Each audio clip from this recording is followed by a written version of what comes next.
Hey, what is up, lovelies? It is Lynn the Gacha Goblin, and okay, let's talk about something that is kind of a hot topic in the Love and Deep Space community, and this is in regards to the MC. Now, I have seen quite a few people say that they hate the MC, some people say that they like the MC, but I actually think it stems to I guess, not a bigger issue, but more of a realistic thing. So it's just the way that the game is designed. So let's just take a look at this example here. So over on Twitter, Aishi here says insufferable because she isn't bootlicking the men at every given moment. We cannot be for real right now. So this is what was posted. It's this person saying, for real, I actually hate MC at times, ruins immersions for me because she legit sounds like a spoiled brat. Then somebody says, I agree, this morning in my game, Xavier changed her lava lamp bulb. She didn't thank him once, and she was even going to complain, girl, come on. And then they say again, she is insufferable, and this is the hill I will die on. And insufferable because she isn't bootlicking the men at every given moment. We cannot be for real right now. Now, I personally think that this is a very silly example, but from my personal experience playing Love and Deep Space, you have to understand one thing. The MC is not a self-insert, and I need to make this absolutely clear. Even though you can make her look like you, she is her own self. The MC is her own identity. Why? Because you do not get to choose any of her decisions in the game. This is not a free will game where you get to choose, oh, she says thank you, oh, she slaps him in the face, oh, she walks away. You don't get to choose any of those things. The choices we make in this game, like the conversations that we have in the text messages or in the social media thingy, those are all basically additional content in the game that don't really matter that much in the story itself, because you get to do that whole like rewind thing where you can choose all of the other choices and see what the responses are from the love interest. So overall, those don't actually matter, and the choices that you do get in the game itself, sometimes you get two, but the difference between those two lines is like one or two lines from the love interest themselves. It doesn't change the overall story. There is no free choice in this game, making it basically very clear that the MC is not a self-insert. Now, I think this is going to ruin the immersion for some people, that, you know, the fact that I am saying this.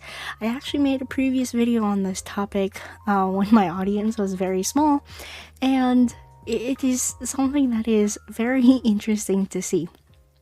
Because actually the CN lovelies don't like the MC either. That is why the MC is not voiced. And that's why, you know, they took out her voice in the game for basically most of the content in the game. She is not voiced. That is because they like to play as the MC insert, and I mean, okay, you can play as the MC insert, but like, you have to realize that the choices that MC makes is not your choices. You know, that you cannot make her do what you want her to do. And when I first started playing this game, I thought it was gonna be like an Otome game, where I get to have choices and I get to like end up with a certain love interest because of my choices or whatever. But it is not like that. That is not how this game operates. And I think that the more people who understand this, the more you're going to be like, alright, whatever, the MC decided to do that, whatever. Like, even in my shoes, when the MC, this is in Homecoming Wings with Caleb, when she inserts the Turing chip inside of her, I was like, why would you do that, MC? Why would you do that? Like, for me, I treat the game as though I'm just watching it happen to these characters. I don't actually self-insert myself. I don't do that because I don't know. I've never done that in any of the Otome games that I've played. So it's not a weird thing for me. But the whole like, immersion part, that's the only part where I feel the immersion really is in the Destiny Cafe, where like the MC's not really talking and the love interest is really just talking to you based on like your decisions on what you want to interact with them by either feeling their heartbeat or, you know, like those kind of things. But when it comes to like the story itself, I know that my place is not to be in MC's shoes. My place is to be an observer of the story that is happening and the laid out plan, basically, that this game is trying to present to me. And it is really interesting to see people get very, very like upset about it. I mean, you are free to hate the MC. You are also free to love the MC. Personally, I don't really hate or love her. She's just kind of there, you know. She's just kind of there to interact with the story and to like progress the story on. Oops, I dropped my phone. But yeah, that is pretty much my take on the situation. I mean, I guess for me, that's why I don't really get too parasocial with the game, is because I don't see myself as the MC.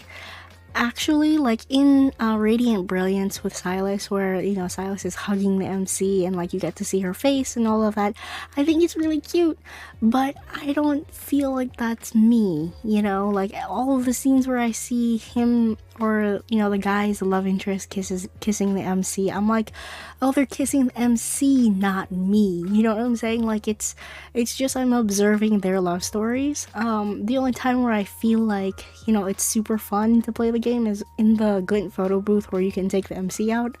But like sometimes I like having the MC there because it adds a different flavor to the game.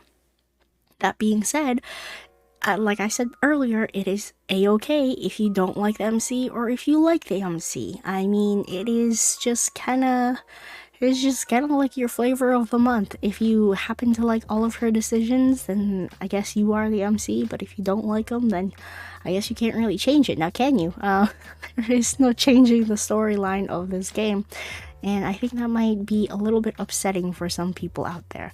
But yeah, like there's this whole like rhetoric in the comments here, like talking about how lads players will always find a problem with a female character. I have never found problems with any of the female characters except the grandmother, because I think she's kind of sneaky.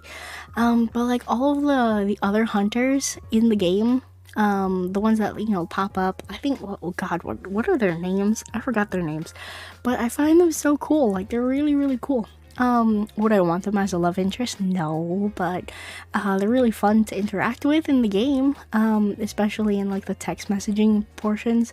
Those are really fun. But I mean, yeah, that is just my take on it. If you guys resonate with this, let me know down in the comments below. Like I said, I don't really see myself as MC. I just enjoy the game for what it is, because I know it's out of my control at this point.